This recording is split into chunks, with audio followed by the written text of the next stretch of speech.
ఇబ్బంది కలగకుండా ఆలయ ఈవో రమాదేవి చర్యలు తీసుకున్నారు. క్యూ లైన్లో చరువు పందిళ్లు ఏర్పాటు చేశారు. భక్తులకు ఉచితంగా మజ్జిగ పంపిణీ చేశారు. యాదాద్రి శ్రీ లక్ష్మీ నరసింహస్వామి దర్శనానికి భక్తులు భారీగా తరలివచ్చారు. ఆలయం భక్తులతో కిటకిటలాడుతోంది. స్వామివారి ప్రత్యేక దర్శనానికి 2 గంటలు, సర్వదర్శనానికి 3 గంటల సమయం పడుతోంది. నిర్మల్ జిల్లాలోని బాసర శ్రీ జ్ఞాన సరస్వతీ దేవి ఆలయం రద్దీగా మారింది. ఆదివారం సెలవు రోజు కావడంతో దశమి, ఏకాదశి నేపథ్యంలో భారీగా భక్తులు తరలివచ్చారు. విద్యార్థులతో కలిసి తల్లిదండ్రులు అమ్మవారిని దర్శించుకున్నారు. చిన్నారులకు అక్షరాభ్యాసం చేయించారు.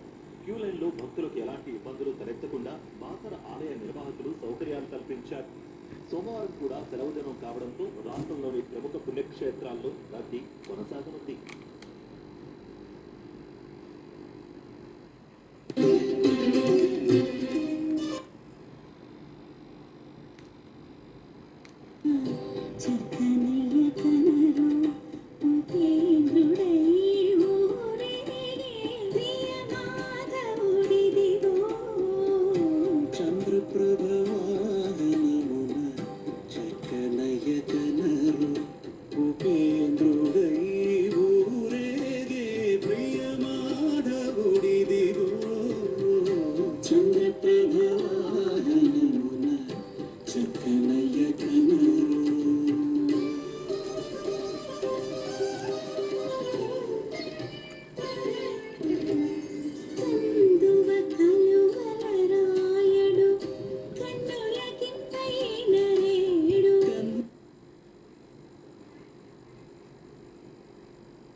Thank you.